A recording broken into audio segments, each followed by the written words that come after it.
Hello Nismat, welcome to YourPedia Education. First of all, many congratulations to you. You got two offers from United States for fully funded PhD. So one is from University of Louisville and other is from that is joint PhD University of San Diego and State University of San Diego. So many congratulations for that.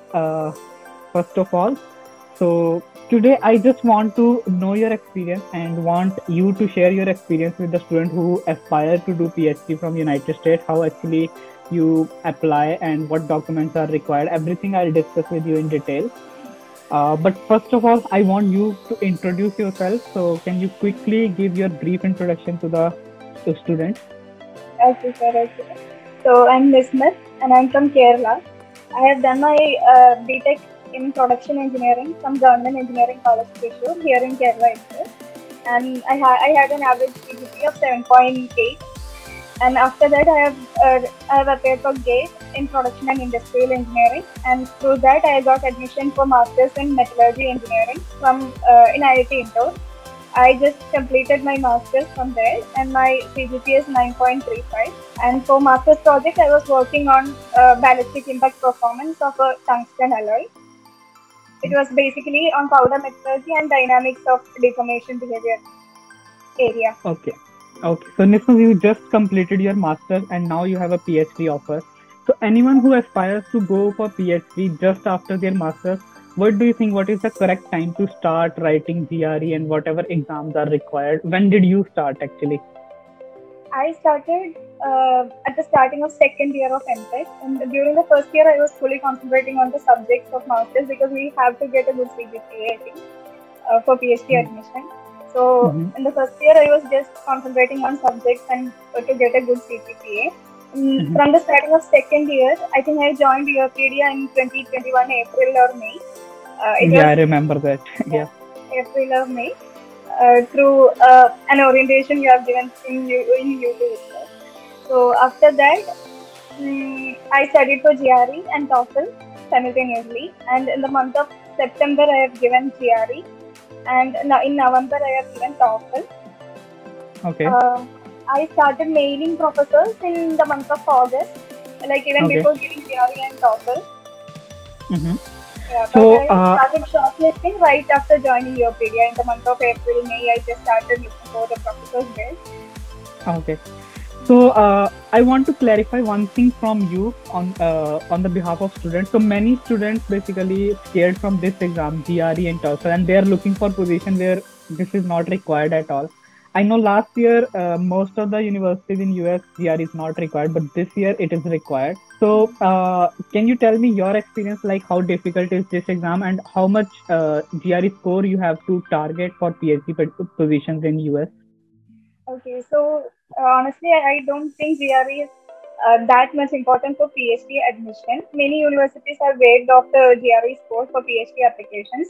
But I think if we write a GRE and give that score in our CV, that is a support to our CV, that we have a basic aptitude skill and language skill, GRE and TOEFL score. So that's why I appeared for those exams, for being on a safer side, a good CGPA with a GRE and TOEFL score. And my GRE score was 314 and TOEFL score was 97. And GRE is not that difficult, it's just basic aptitude. Where actually Indian students get a good score. And TOEFL is a little bit difficult if you are not handling English a lot in our daily life. But it's okay, like with 1 month or 2 month preparation, TOEFL is also okay. It's good. And GRE, how much months you prepared for GRE? 2.5 months. Okay, so I also believe like 1 or 2 hours per day, that's it. Yeah, I also believe it is 2 or 2.5 months exam. So if you give 1 or 2 hours daily, but you need regular practice. That's what my observation is. You need regular practice throughout the 2 and 2.5 months. Okay, so once you write this GRE and this TOEFL exam, what was your next step? Did you write emails to the professor, and how many emails you write? So actually, before giving GRE itself, I started mailing professors. I gave GRE in the end of September, but I started mailing professors in the month of August. August I started. Before that, I shortlisted every professors. Once my project was finalized for my master's project, the topic was finalized, I started finding professors working on that stream from different departments, not just from mechanical or material science or production department. From every department in every university, I just started searching professors and made a list of those professors. And in August, I just started mailing them with my whatever CV I have at that time, with the subject I have taken, with the CGPA I had till second semester. I started mailing professors, but I was not getting replies in the month of August, I think. But after 1.5-2 months, I just started getting some replies from 1 or 2 professors. And I think from US itself, I have mailed around 149 professors, different related to my project. From different departments in almost every university. Yes. So one thing is very good about your case. You got position in additive manufacturing, but I know like you does not have background in additive manufacturing when you were applying. So how you manage that? Like what you tell professor, what you wrote in your email, and what you write in your CV. Can you explain that? My project, my master's project was initially planned to be in additive manufacturing, but due to this COVID and all, we were having online classes, and we were at home during the initial stages of my master's project. So actually, that project didn't happen. So my professor at IIT Indore, he just shifted my project to powder metallurgy. So during that initial time, like from August to December, I was thinking my project was on additive manufacturing. So I was reading papers on that. I had that basic knowledge on additive manufacturing, and I was mailing professors who are working on additive manufacturing during that time. But after December, I just stopped mailing professors in additive manufacturing, and I just started mailing professors on powder metallurgy. But what happened is this particular professor from University of Louisville, he replied me to fill the application and then contact when I mailed him in September, in the month of September.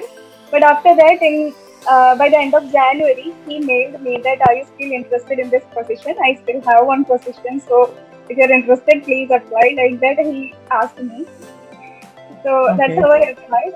But at that time, I was not working on additive manufacturing or anything related to additive manufacturing. And in interview, he asked me like, what are you working on? So I just told him, I don't have any direct experience on additive manufacturing, but I have seen samples and I know how that works, how particularly that works. And I have read some of his papers itself, and I asked some doubts on his papers. Like I just reverted interview to him about his projects and his work.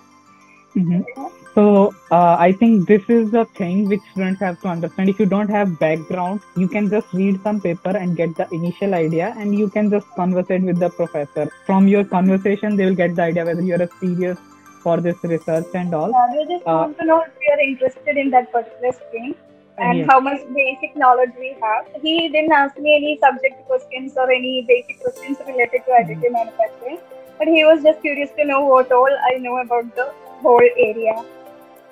This is very good. There is no technical interview, just your research background and whether you are interested in this position. Yeah, this is very easy. And if you get interview call from any professor in US, it means 90% he already make up his mind like he's going to select you. So that is very good thing with this. And I also had this one experience where I don't have any experience on Python, but I gave one interview which is purely on the basis of Python project. I never did anything, but I explained something in my interview and they are convinced. So in India, like they're asking many technical questions, but in US it is very different. Yeah. Okay. So once you had interview with the professor, then after how many days you'll get replies from them? They have closed that university application by the time this professor approached me. So he just opened that portal somehow for me to apply for 1 week time, 1 or 1.5 week time. So I applied, and after application, within 1 week, he called for interview. And after that, I think 2 weeks or so, he sent me mail regarding the position. So actually, I'm getting idea you were not interested in this position, but professor replied you whether you are applying, and he opened portal for you. I was not interested. I always wanted to be in the additive manufacturing field, but unfortunately, I couldn't do a project on that during my master's. Mm-hmm. So Uh, it was, yeah. So it was actually good when he approached me because I wanted that stream. yeah, yeah. Yeah. So Okay, maybe he get any other student. okay, yeah. And other question which many students have doubt and where I think they got stuck, how you shortlist this different 149 professors in US, which what approach you followed to shortlist the professor who are working in this domain? Actually, out of that 149 professors, only 20 or 22 replied me. Mm-hmm. In that, most of them was negative replies, like they don't have position or they don't have funding like that. And some replied like, okay, you apply first, then we'll see. But some Mm-hmm. professors were, their reply was so good, like they are interested in our profile, like that they have replied, okay, you apply, I'll take your interview, like that they replied. And I have discussed with you and Ankit for each and every mails and replies. So Mm-hmm. through that, I just applied to 4 universities: uh, John Hopkins University, the Yeah. University of Utah, San Diego State University, and UC San Diego Joint Doctoral Program, and this University of Louisville. But actually, Nisma, my question is little different. I just want to know when you're sending email, you told like before that you shortlisted professors of different universities. So how did you shortlist? Yeah, like you are going to website of each and every university and check like whether this professor is working like that. Yes, as I told, like I was reading papers on additive manufacturing, but I was not sure if I'm going to do a project on that particular stream. So what I did is I went to each and every website of every university. YourPedia have provided me one list of universities: US University, German universities, European Yeah. universities, every university. So I just took that list and went to every website, and in each and every university there will be different department related to mechanical engineering. So mechanical engineering will be there, material science and metallurgy engineering department will be there, production engineering department will be there. In this Yes. University of Louisville, it is industrial engineering department, but the professor is working on additive manufacturing. So in different Mm. departments, the professors will be working on different research domains. So I went to Mm. each and every website and find professors. It was a bit difficult job. It took Yeah. too much time for me, but after some period of time, it just became a hobby for me. Like, Okay. finding Yeah. professors and yeah. And and I think this is the most important step in the whole PhD position. Okay, so finally If you your want. professor is working on areas related to our project, we can mail them. We can just approach them. Okay. It shouldn't have to be exactly our project. Like just Yes. some research area related to our project, we can approach them. I think. Yes. So Yeah. finally, you want to tell something to the student who are basically aspiring for PhD. Now, this is the month of June. How they manage their time till December if they are aspiring for fall 2023. So, any message for them? Like if students are like if they are master students, I think they will be stepping into second year now. So Yes. this is the right time to start, I think. So Yeah. first of all, they They have to start for GRE, right? At this Yes, time. GRE and TOEFL you can prepare parallelly. Just 1 or 2 or 3 hours per day. It is enough. You can take GRE in the month of Mhm. August, September, or October is okay. Mhm. And parallelly, we can find professors. Once our master's project is finalized, we can start finding professors and mailing them. This whole process goes parallelly actually. It's not Yeah. like first GRE, then TOEFL, then mailing professors. We don't have that much time Yeah. because in That's December we have to apply to every university. So before that, this 5 6 months we have to be active. so. In your case, do you think SOP play any role or your CV plays any role? Yes, sir, because we don't have any other thing to show, right? We are just giving them the CV and SOP basically. Mm, Yeah, so CV and SOP have to be good, I think. okay. More So, than because I don't have any publications yet. oh, you don't Even if have any I publication. completed Yeah. masters, but I don't have publications yet. So whatever we are showing is SOP and CV. So it has Okay. to be good. So in SOP, did you justify like you want to change your research domain from powder metallurgy to additive manufacturing? Did you write something about that? No. No, But I think no, in your case, when professor is interested, you don't need SOP. Like you don't need very good SOP. If professor is interested, he will take care of everything. But if you are yeah. directly applying to a university, then you need to pay some attention to SOP and CV. But CV, I believe like CV is a very important thing, how you format it and how you put your information. That I think is very, very important. Yes, sir. Yeah. Okay, Miss Ma. So, first, again, congratulations to you. When is your visa interview? On 21st July, right? No, 13th and 15th of July. 13th and 15th. So, all the very best for that, and welcome to USA. Hope I will meet you soon in USA sometime. Thank you, Okay, sir. and Yeah. congratulations for this position. Thank you. Thank you, sir. Thank you.